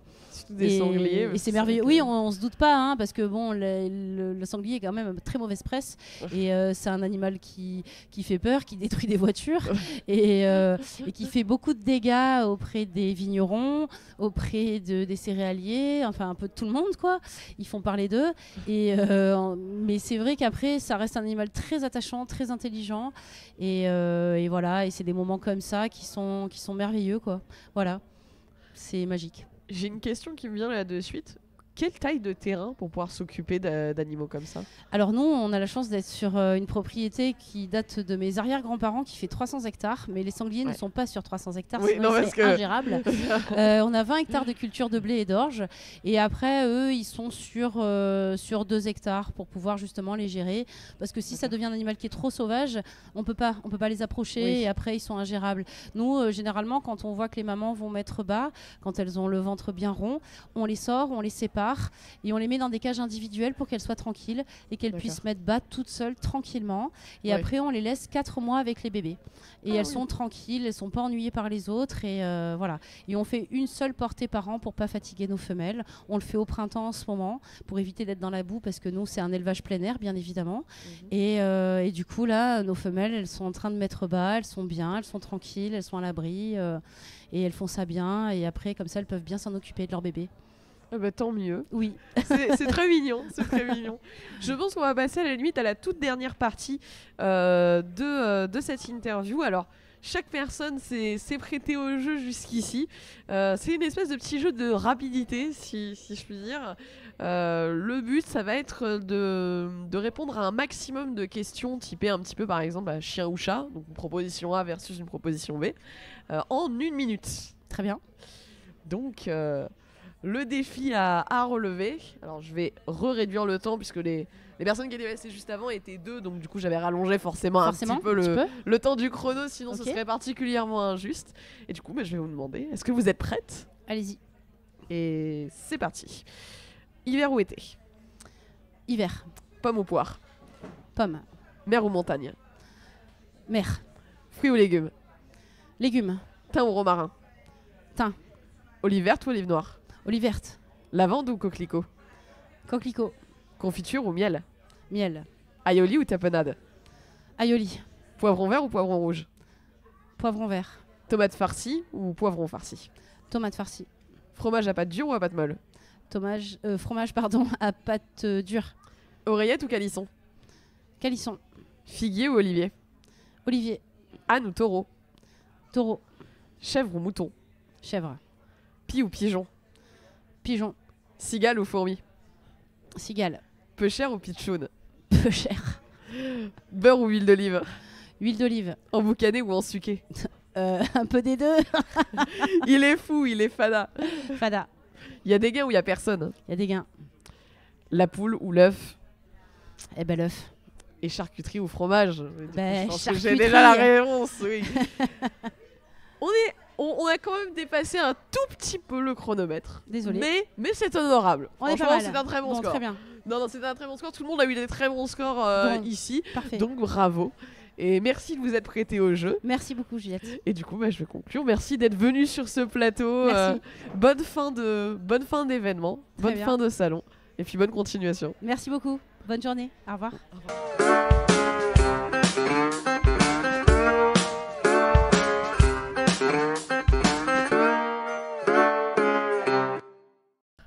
Bon, donc bonjour. Bienvenue sur notre plateau.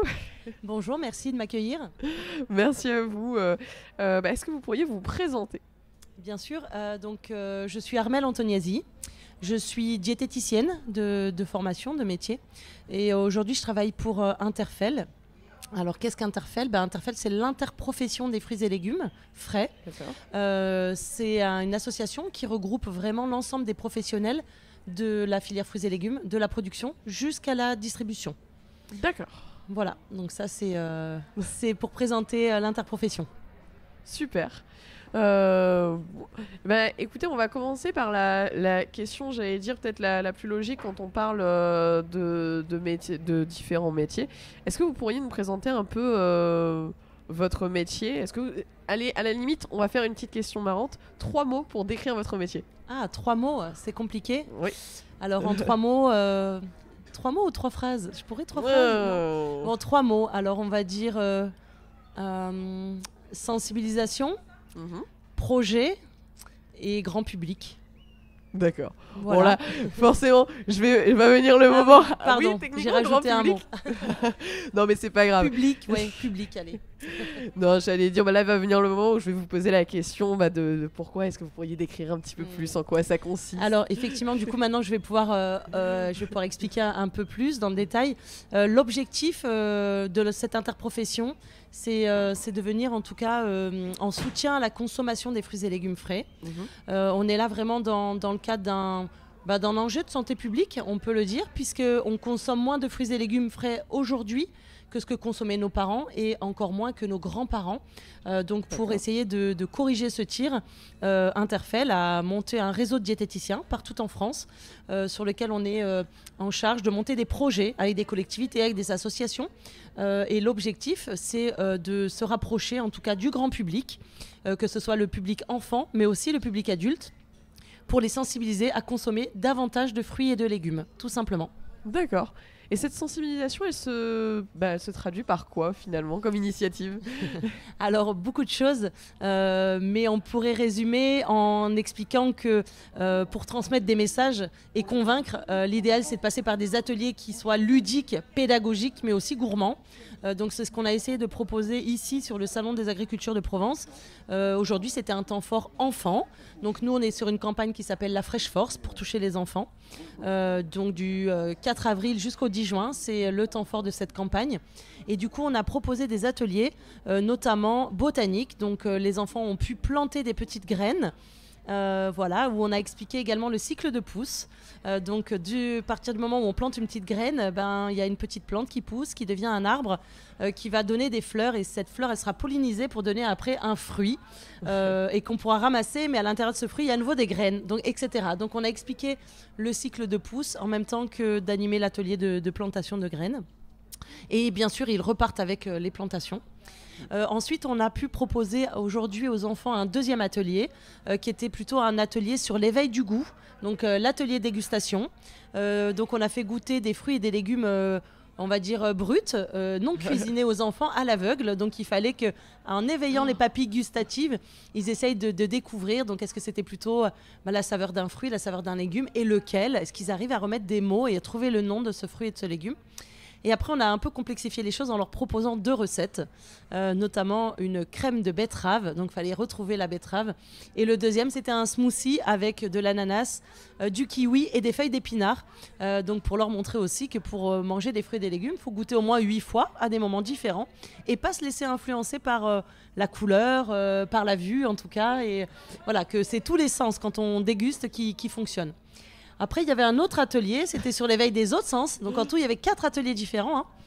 Vous vouliez poser des questions peut-être Non, entre-temps? mais allez-y, non, franchement, mais je vous poserai des questions après, je mémorise. L'atelier suivant, c'était vraiment sur les autres sens. Donc il y a des boîtes à toucher, des boîtes à odeur, des photos en macro.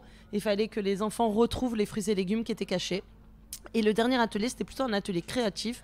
Donc là, on les a un peu laissés aller à leur imagination et à leur créativité. Ils devaient dessiner des fruits et légumes sur des tote bags. On avait aussi des pochoirs pour les aider. Et ils repartent avec de quoi faire les petites courses de fruits et légumes.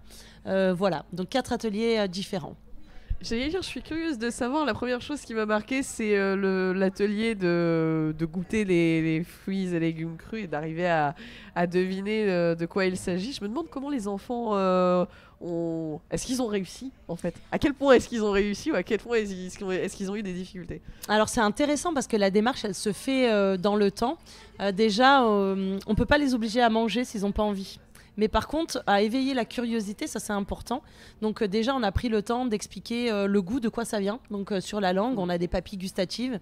On a regardé où est-ce qu'elles étaient, ces papilles gustatives. Ils ont eu le droit de tirer la langue aujourd'hui. Et ensuite, petit à petit, c'est pour ça qu'on a commencé par des produits bruts. Donc en faisant goûter par exemple un morceau de carotte, on leur a fait déposer sur la langue pour qu'ils puissent comprendre qu'il y a une transmission d'informations qui se fait entre les papilles gustatives et le cerveau. Et que c'est grâce à ces informations que déjà l'enfant peut être rassuré et avoir un peu plus davantage envie de le consommer, de le manger. Donc c'est vraiment, on ne peut pas forcer un enfant qui n'a pas envie de manger, mais par contre le rassurer, de l'accompagner et de lui dire d'essayer, de goûter, que pour l'instant voilà, c'est juste de la découverte et que s'il est rassuré, lui après il peut le manger et le consommer. Donc en général ils ont tous goûté. Par contre ils n'ont pas toujours tous aimé, mais au moins ils ont fait l'effort de découvrir et voilà, l'apprentissage. C'est ça, ça se fait dès le plus jeune âge et ça se fait vraiment dans la durée, c'est vraiment progressif. On sait aussi qu'il faut goûter un fruit ou un légume au moins 8 fois à des moments différents pour apprendre à aimer. Nos papilles gustatives, elles ont aussi une mémoire, elles gardent en mémoire ce qu'on goûte. Donc la première fois, quand on découvre quelque chose, quand on est enfant, surtout quand c'est un fruit ou un légume, enfin je dirais plutôt un légume qui a un goût fort, l'enfant il peut dire c'est quoi ce truc qu'on est en train de me faire goûter, c'est surprenant. La deuxième fois, il s'habitue un peu plus et c'est peut-être qu'à partir de la 5e ou 6e fois qu'il va dire fin de compte, c'est pas si mal. Ah bah tiens, je remangerai bien un autre morceau. Voilà, donc notre travail, c'est ça, c'est d'essayer de familiariser un maximum les enfants avec les fruits et les légumes. J'allais dire, est-ce que c'est une démarche qui s'oublie un petit peu au final de les faire tester les légumes et les fruits de manière plus naturelle, plus brute plutôt que transformée comme on l'a souvent, vu qu'on parlait tout justement d'avoir des produits frais. C'est vrai que... Alors vous avez complètement raison, ce qui est important c'est déjà de faire goûter le produit le plus naturellement possible sans qu'on rajoute d'autres goûts, d'autres arômes, d'autres saveurs, on va parler de saveurs sur ces recettes. C'est pour ça qu'on commence toujours par les produits bruts. Ensuite, c'est vrai que les familles aujourd'hui, ils n'ont pas toujours l'habitude de cuisiner. Et peut-être pas toujours des produits frais.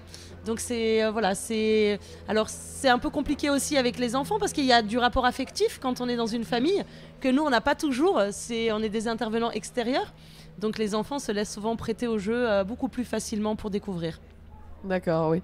Donc au final, c'est une façon plus ludique presque de se familiariser avec des formes de consommation auxquelles ils n'auraient pas forcément eu droit autrement. Alors on a fait pendant très longtemps des ateliers cuisine dans des écoles et j'ai eu plein d'enfants qui, après avoir cuisiné par exemple un petit velouté de courge, me disaient que la soupe c'est pas quelque chose qu'ils aimaient. Et en terminant l'intervention, c'était juste génial pour eux, c'était la révélation. Il fallait vite rentrer, dire à maman et papa qu'il fallait cuisiner donc ça nous arrive très très régulièrement. Donc si on peut être un vecteur pour déclencher un petit peu un éveil sur le goût, je pense que c'est des ateliers qu'il faut développer. J'allais dire, c'est du point de vue d'une personne comme moi qui a actuellement 18 ans et je pense du point de vue de beaucoup de personnes qui notamment sont des jeunes en mission locale ou non en fait et qui nous écoutent. C'est vrai que j'allais dire le fait d'avoir perdu l'habitude de faire du cuisiner maison, d'aller prendre des produits frais, c'est quelque chose qui est très difficile.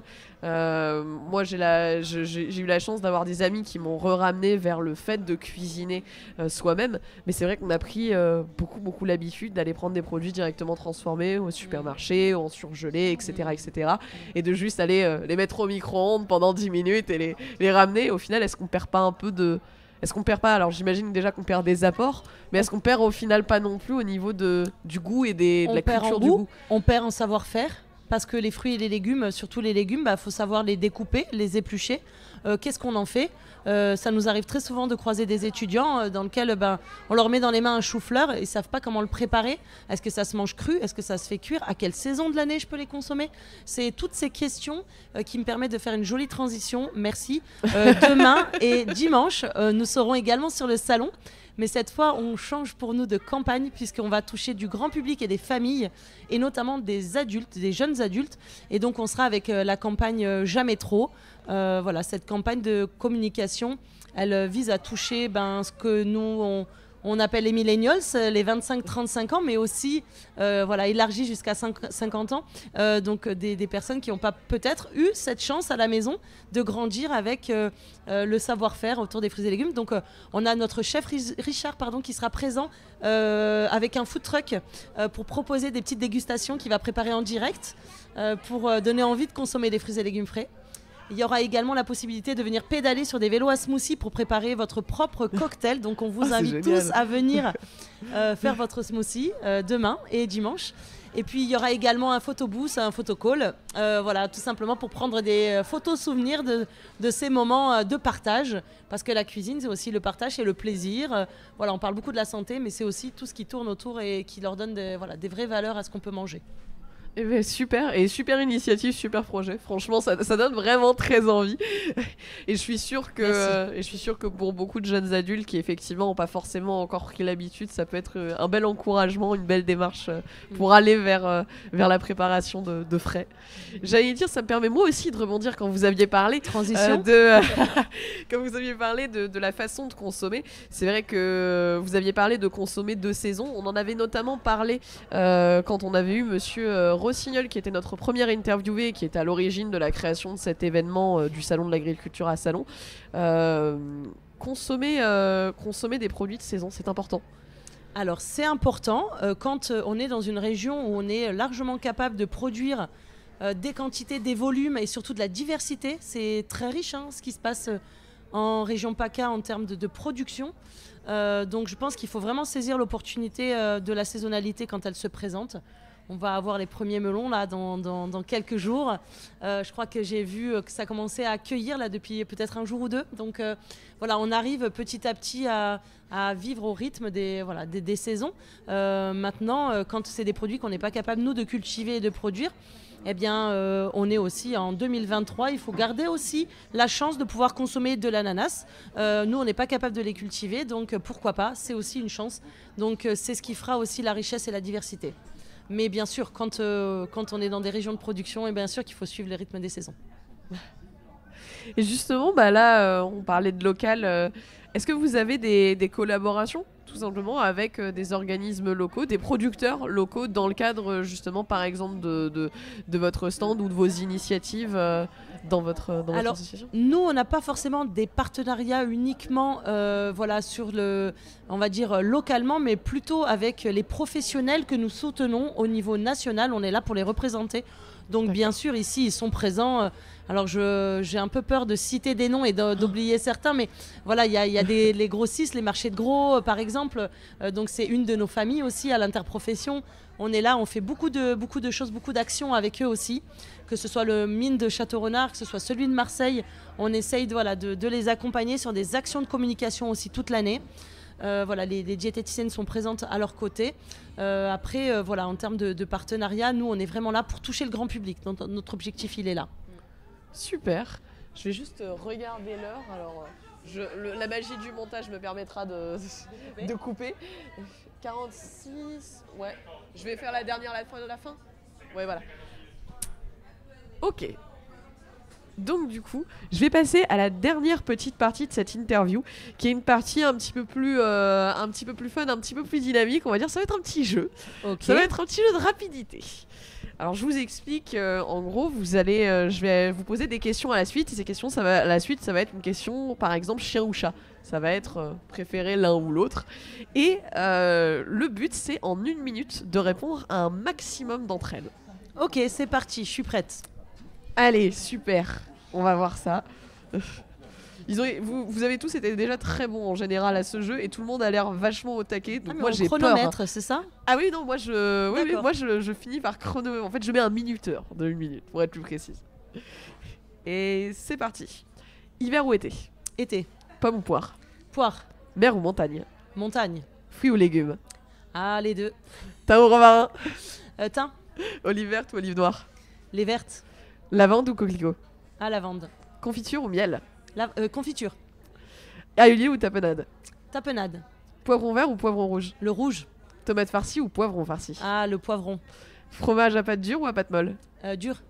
Oreillette ou calisson? Calisson. Figuier ou olivier? Olivier. Âne ou taureau? Ah, l'âne. Chèvre ou mouton? Chèvre. Pie ou pigeon? Pigeon. Cigale ou fourmi? Ah, les cigales. Pêcheur ou pitchoun? Oh, pitchoun. Oui. Beurre ou huile d'olive? Allez, l'huile d'olive. Emboucané ou ensuqué? Oh, ensuqué. Il est fou ou il est fada? Fada. Il y a des gains ou il y a personne? Il y a des gains. Mais aujourd'hui, il n'y a pas des gains. La poule ou l'œuf? L'œuf. Charcuterie ou fromage? Ah, le fromage. Et à nouveau, ça rentre pile dans les temps. Je crois même que vous avez été la plus rapide parce que j'ai eu le temps d'arrêter le chrono avant la fin. Ce qui n'a pas Waouh. été le cas Merci. pour les précédents, donc bravo. Eh, vous étiez rapide dans les questions aussi. Hein. Oui, bah, en même temps, si je ne m'étais pas C'est préparée, ce l'entraînement. serait dommage. Oui, c'est ça, c'est l'entraînement. Faut savoir que quasiment tout le monde dans notre studio, je les ai testés. Donc, pour m'assurer de voir un petit peu en termes de timing comment tout le monde pouvait s'en sortir. Mais vous êtes beaucoup trop compétents, les personnes que je reçois ici sur le plateau, parce que vous allez beaucoup plus vite. Donc, vous me piégez. Mais c'est pas grave, c'est très bien.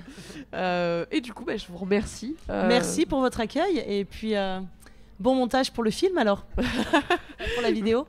Merci beaucoup. Bah, merci d'avoir répondu à nos questions et puis pour votre enthousiasme et pour votre partage. Merci et puis moi je serai pas là demain, c'est les équipes qui prennent le relais donc bonne continuation pour le salon.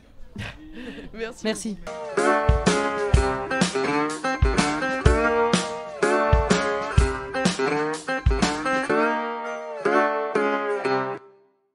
Bon bah écoutez, bonjour. Merci d'être venu sur ce plateau aujourd'hui. Merci d'être présent avec nous. Est-ce que vous pourriez vous présenter à tour de rôle? Donc, moi c'est Jean-Baptiste Siaz, je suis commercial à la SRL Jean Soulin à Saint-Cana, donc sur l'agence qui fait le secteur local de Salon de Provence. Voilà, donc on est concessionnaire Fendt, Pélenc et les accessoires qui vont derrière pour l'agriculture, la viticulture et les secteurs agricoles et annexes. D'accord. David Zuccolo, donc comme Jean-Baptiste, je suis commercial, mais moi sur le secteur du Var, sur Saint-Maximin. Et donc pareil, on distribue principalement quand même sur la viticulture, mais aussi sur un peu d'agriculture diversifiée, mais 80% pour la viticulture. D'accord. Au moins. Très intéressant. Du coup, bah, le secteur concessionnaire au niveau de l'agriculture, j'allais dire que c'est pas un domaine si courant, on en entend rarement parler. Évidemment, tout le monde se visualise les engins et les machines qui servent à récolter sur les champs, mais c'est vrai que c'est pas forcément des noms d'entreprises qu'on entend tous les jours. C'est un secteur qui a quel poids, quelle taille par exemple, votre entreprise, est-ce que vous avez une petite idée de sur combien d'employés vous êtes à peu près dans votre, imaginons dans votre secteur, hein, j'entends, voire même dans votre ville? Alors Jean Soulin, aujourd'hui, c'est 4 agences entre le Var et le 13. Une à Saint-Cana, où il y a Jean-Baptiste. Moi, sur Saint-Maximin, qui est plus central. On a une base sur Vidauban, qui couvre le secteur de Saint-Tropez, etc. et le siège social à la Cadière d'Azur. Aujourd'hui, Jean Soulin, c'est 70 personnes entre les mécanos, le service administratif, le service commercial. C'est une entreprise qui a du poids dans le local. Oui, non, mais j'imagine. Et du coup, j'allais dire, est-ce que c'est un secteur qui recrute? Est-ce que c'est un secteur dans lequel vous savez que régulièrement il y a des nouveaux emplois qui se développent, quand les entreprises se développent? C'est un secteur donc, qui est, comme beaucoup de secteurs aujourd'hui, touché par la pénurie de main-d'œuvre sur à peu près tous les pôles, surtout sur la partie technique en fait. Donc tout ce qui est mécanicien, mécanique, la partie entretien, service qu'on suit derrière après la vente de nos machines. Donc ça c'est la partie où il y a plus de pénurie. Mais il y a aussi pénurie en magasinier, donc les appuis pour la pièce détachée. Et aussi la partie, comme on fait avec David, commerciale. Et voilà, donc on a une grande pénurie de manœuvres avec des difficultés à recruter, à former. On est touché par ça. Et aussi on arrive à un point où il y a une génération qui va partir en retraite. Donc ça va s'accentuer très très prochainement. D'accord, oui, donc on en arrive à des métiers en tension assez élevée. Mais du coup, c'est très intéressant. J'allais dire, c'est d'autant plus intéressant pour les personnes qui vont écouter la vidéo, puisque la plupart d'entre eux sont souvent justement en mission locale. Et du coup, ce sont des personnes qui sont souvent intéressées à l'idée d'en apprendre plus sur les formations, les parcours, etc. pour arriver à des secteurs divers et variés de métiers. Vous, personnellement, l'un et l'autre, comment est-ce que vous en êtes arrivé à votre métier? Quel est votre parcours? Alors moi, j'ai une formation agricole. J'ai un BEP Bac Pro BTS production horticole, production végétale dans le Var, au lycée agricole de Hyères. J'ai fait 15 ans en production industrielle dans une grosse pépinière du Var, qui comptait plus de 150 salariés et une centaine de saisonniers. Et la crise est arrivée. Et donc du coup c'est un marché de l'horticulture qui est un peu en berne, et donc je me suis reconverti dans la viticulture, enfin dans le commerce agricole, et notamment sur la viticulture qui est un marché beaucoup plus porteur, où il y a une typologie de clients très très vaste, avec des petites exploitations, des grosses, des moyennes, et donc du coup une grande diversité d'activités où il faut s'adapter vraiment à chaque exploitation et adapter le matériel au plus proche de l'exploitation qu'on va visiter. D'accord. Moi j'ai fait un bac pro, BEP bac pro agroéquipement au lycée LP à la Ricarde, donc ça c'était orienté plutôt sur l'agroéquipement, mais j'ai fait un peu des stages en concession, mais plutôt sur la partie dans les terres, j'étais chauffeur de tracteur, tractoriste, en grande culture. Après j'ai fait un BTS en alternance Axe à Carpentras, donc analyse et gestion de l'entreprise agricole, donc là plutôt orienté sur la production. Moi j'ai fait un CS commerce du matériel agricole, donc ça c'est une formation un peu plus rare sur Grenoble, où là j'avais fait en alternance le commerce du matériel, et j'ai fait une licence de nouvelle agriculture, j'ai poursuivi en alternance à Jean Soulin, donc là j'étais parti rentrer dans la partie commerce quoi. D'accord, des parcours très fournis pour l'un et pour l'autre, c'est très très intéressant. Je vais en profiter pour poser la question sur votre travail. C'est quoi au final une journée type dans votre travail, dans votre secteur? Il n'y en a pas. En fait, aujourd'hui, on est dans des métiers qui évoluent. C'est-à-dire qu'il y a 30 ans, un commercial, c'était un partenaire de l'exploitation qui apportait une solution, qui faisait du commerce pur. Et aujourd'hui, on apporte plus des solutions. C'est-à-dire qu'on suit une affaire, c'est beaucoup plus complet. On va déjà commencer par conseiller l'agriculteur. Donc on conseille oralement, rendez-vous, jusqu'à aller peut-être aussi à des démonstrations de matériel sur le terrain pour voir ce qu'il faut pas par rapport au terroir. Comme a dit David, chaque exploitation est différente, et même sur une exploitation, il peut y avoir des territoires différents, des gens différents, ce qui complexifie le dossier. De là, on fait les affaires, donc on est face à de la concurrence, donc là on rentre dans la partie commerciale, les accords, tout ça. On nous demande de gérer les garanties, les financements, aujourd'hui. Parce que aujourd'hui c'est très rare, même s'il existe encore un peu, les paiements comptants qu'on pouvait entendre des anciens. Et donc on gère ça, on conseille aussi sur les financements. Donc on a un peu un rôle, on a besoin de connaissances bancaires. Et de là on fait l'affaire, on livre, on met en route, on suit, on forme les chauffeurs et ça suit. Et s'il y a des problèmes, on est encore là. Donc c'est assez complet et on passe par tous les pôles, on peut passer aussi par la livraison, la préparation et tout ça. Une grosse diversité d'actions à faire et beaucoup de compétences à développer. Au final, pardon, mais je me permets de me stopper là parce qu'effectivement il y a tellement de bruit autour que je peux pas me... La magie du montage sera là pour effacer ce, ce passage. Non mais c'est pas grave.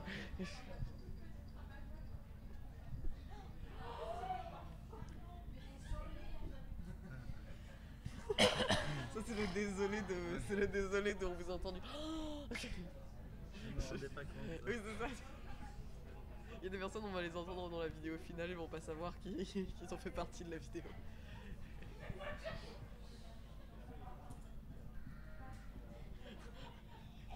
Et le bélier derrière. C'est magnifique. Merci Amandine.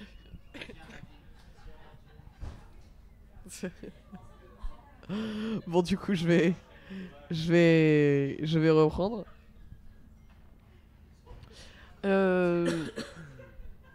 Oui. Du coup, je vais en profiter pour poser une dernière question, on va dire, sur la partie quotidien du métier.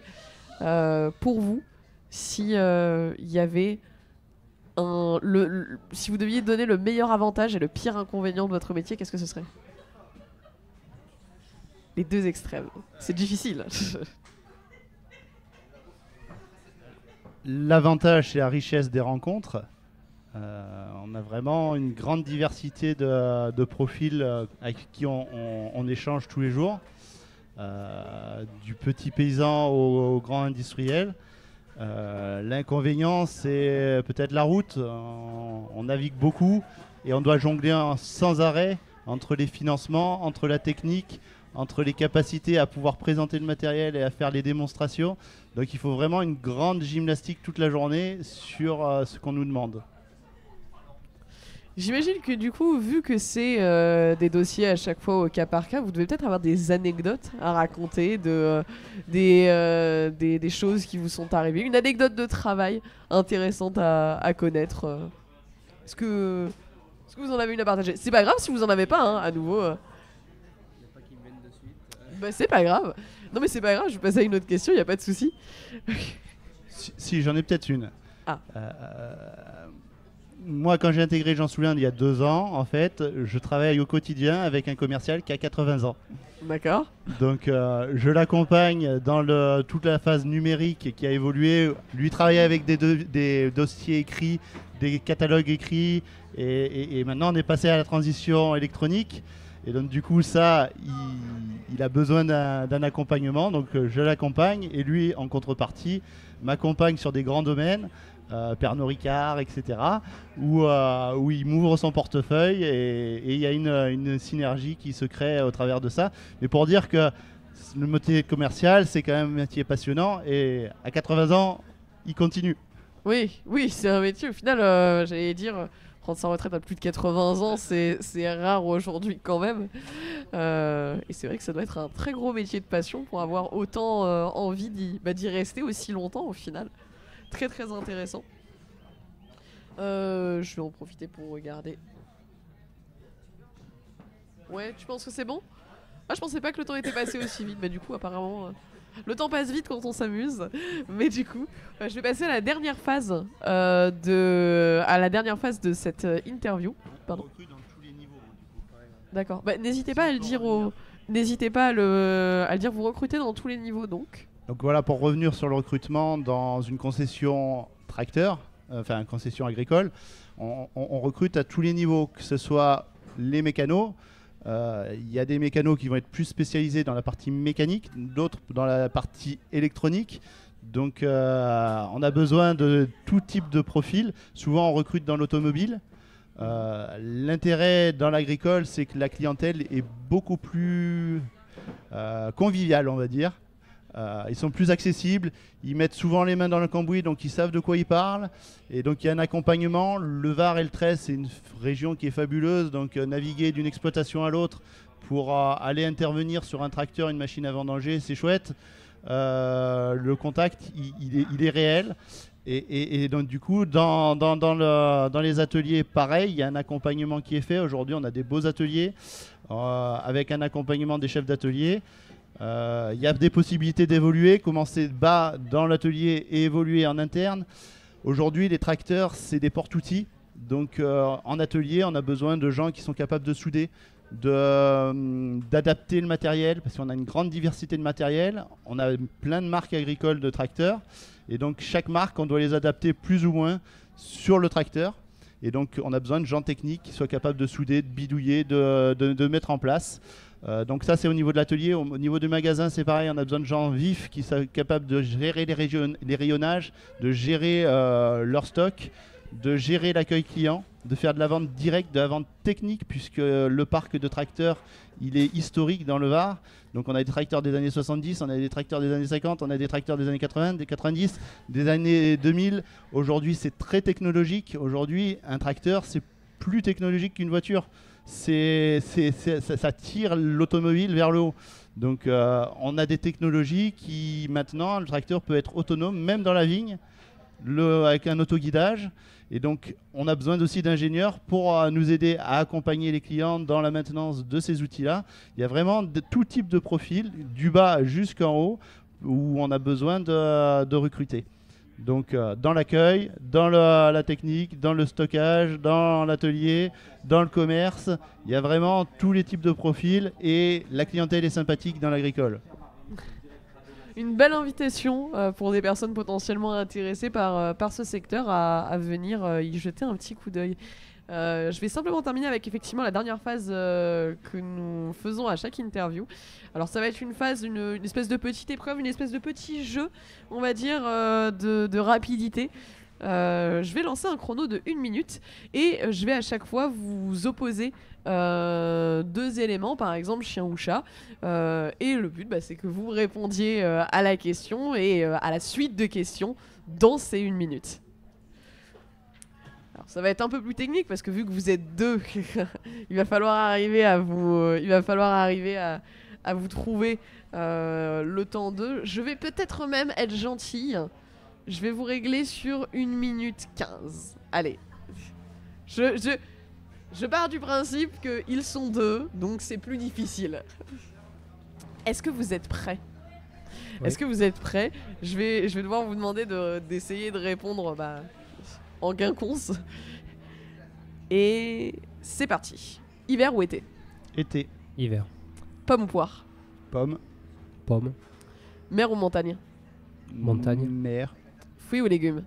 Fruits. Fruits. Thym ou romarin ? Thym. Romarin. Olive verte ou olive noire ? Noir. Verte. Lavande ou coquelicot ? Lavande. Lavande. Confiture ou miel ? Miel. Confiture. Aioli ou tapenade ? Aioli. Tapenade. Poivron vert ou poivron rouge ? Rouge. Vert. Tomate farcie ou poivron farci ? Poivron farci. Tomate. Fromage à pâte dure ou à pâte molle ? Fromage à pâte dure ou à pâte molle ? Molle.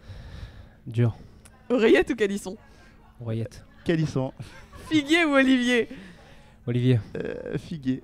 C'est pas possible. Anne ou taureau ? Taureau. Anne. Chèvre ou mouton ? Chèvre. Mouton. Pie ou pigeon ? Pigeon. Pigeon, ouais. Cigale ou fourmi ? Cigale. Fourmi. Peu cher ou pitchoun ? Peu cher. Beurre ou huile d'olive ? Huile d'olive. Huile d'olive. En boucané ou en sucé ? En boucané. Un boucanier. Il est fou ou il est fada ? Fada. Et fada. Il y a des gains ou il y a personne ? Il y a des gains. La poule ou l'œuf ? L'œuf. À l'œuf. Le chrono est dépassé, mais je vais quand même vous donner la dernière. Charcuterie ou fromage ? Charcuterie. Charcuterie. C'est quand même marin à quel point. Ouais, bravo à vous. Et puis, bravo à vous pour avoir relevé le défi. Et puis c'était extrêmement drôle de pouvoir donner à chaque fois les réponses opposées. C'était très intéressant et très drôle. Je me demande s'il y en a certains où vous étiez même conscient du fait que vous alliez répondre opposé, ou si c'était... Est-ce que vous l'avez fait exprès ou est-ce que c'était... fait exprès. C'est même pas fait exprès. Je pense que c'est surpris. Non mais du coup c'est marrant. Mais écoutez, on va laisser l'avion. Mais du coup je vous remercie pour avoir pris le temps de venir sur notre plateau et de répondre à nos questions. On espère du coup, on vous souhaite que le meilleur, et que le meilleur notamment dans le recrutement pour les futures années de votre entreprise. Et puis écoutez, passez une très bonne journée, passez une bonne fin de salon. Merci beaucoup. Merci.